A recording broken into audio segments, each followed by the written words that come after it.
Greetings to all of you and welcome to our next session.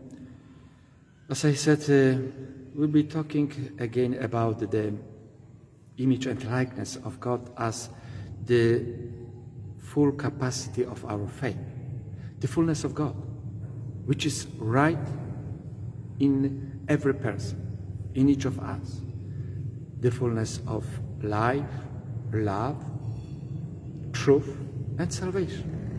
St. Paul, in his letter to Romans, chapter 8, verse 31, says, "If God is with us, who can be against us?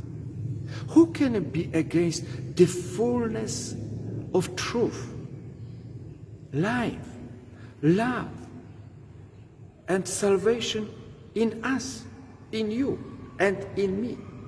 That limitless perspective of life and for life. The limitless desire, longings for life. We have that longings. The longing is about the fullness. As a matter of fact, we do not entertain, we do not wish to have something what is partial or halfway. We don't want to love and to be loved halfway or partially. We don't want to be happy or know the truth or have peace in heart and mind, just halfway or partially. That limitless longings for life, limitless perspectives of knowing the truth and obtaining salvation.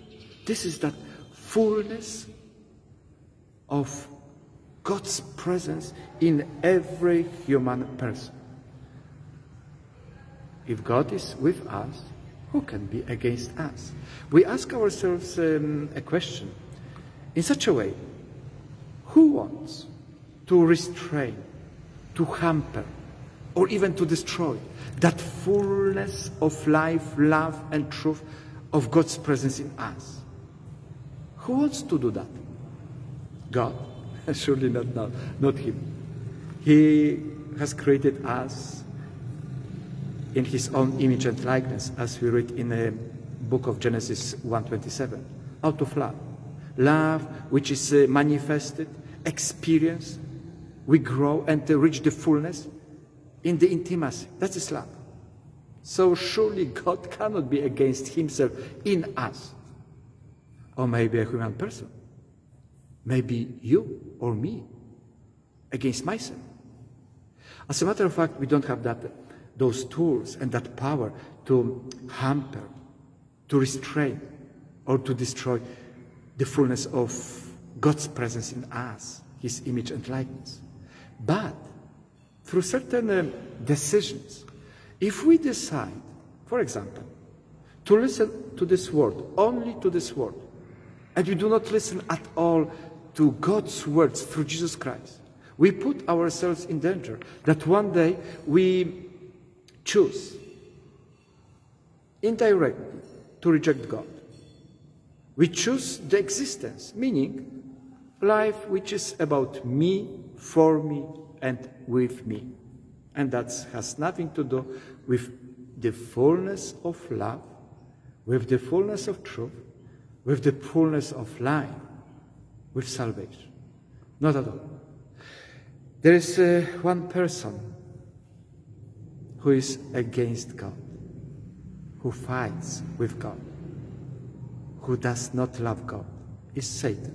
As a matter of fact, in Satan's nature there is no love. There's only hatred, lies. That's his nature. He knows God.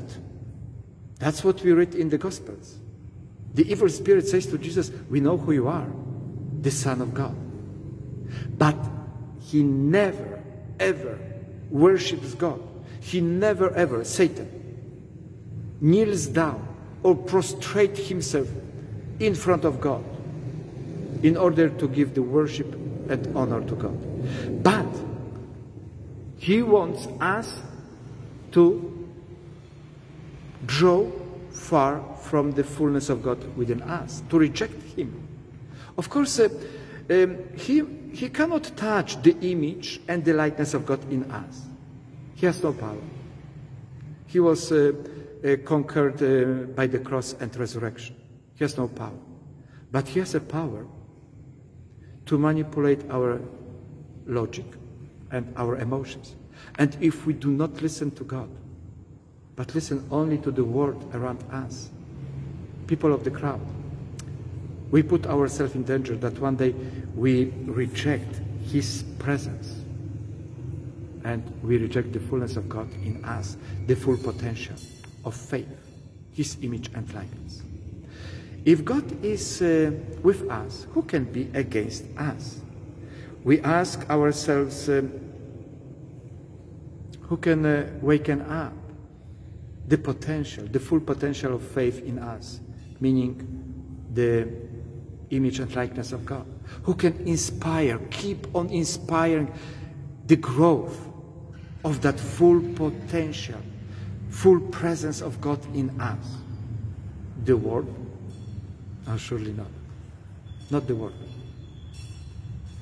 In the Gospel of John, chapter 17, verse 25, in Jesus' prayer, Jesus talked to the Father.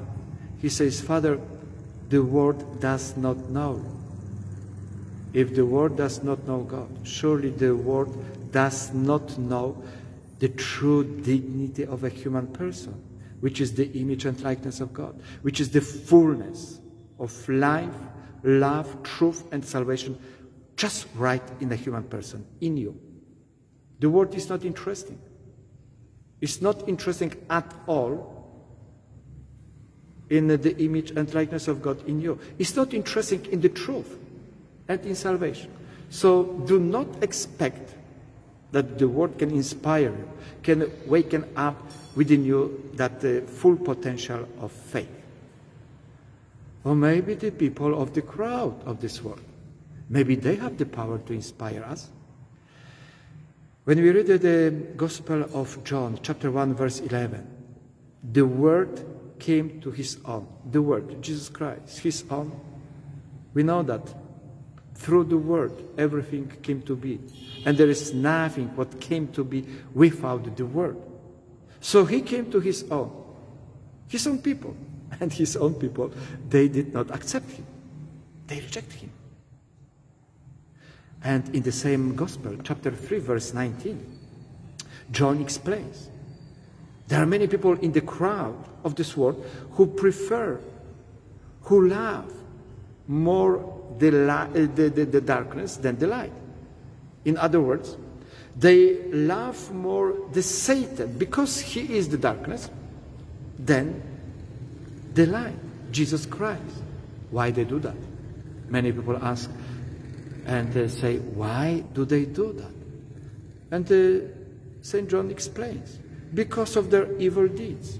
Because of the evil deeds, out of fear, they do not want the light. Because once they go into the light, the presence of God, they will see the true picture of selves. So that's out of fear, they choose. They choose and prefer the darkness. Look, just for example, you go to the streets, talk to the people, talk to your neighbors, your friends, people at your home, maybe talk to yourself, and ask the question, who is the image and likeness of God? And you'll be surprised. You'll be surprised how little we know, they know, the image and likeness of God. And truly, how little they practice.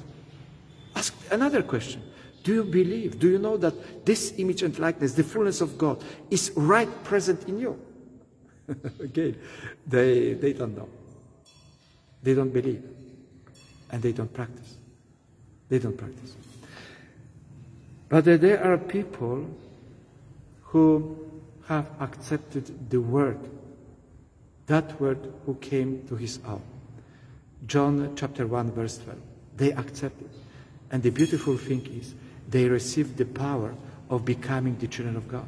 And St. Paul, in his letter to Romans chapter 8, verse 15, says, we have not received the spirit of timidity, of slavery. We received the spirit of adoption, of becoming the children of God. And in that spirit, in that power, we cry out to God, Abba, Father. That is the true potential. Image and likeness of God. The true presence of God in you, in me, in us. So if God is with us, who is against us? I would like to welcome you for our next session. Next session I will share with you one of my experience of faith. It's the matter of enduring to the very end. I didn't understand in that experience. I didn't understand quite a lot about God's love, but I remained with His love because of what He says. And that's how is the way we come to know the truth and reach salvation. Thank you and greetings to all of you.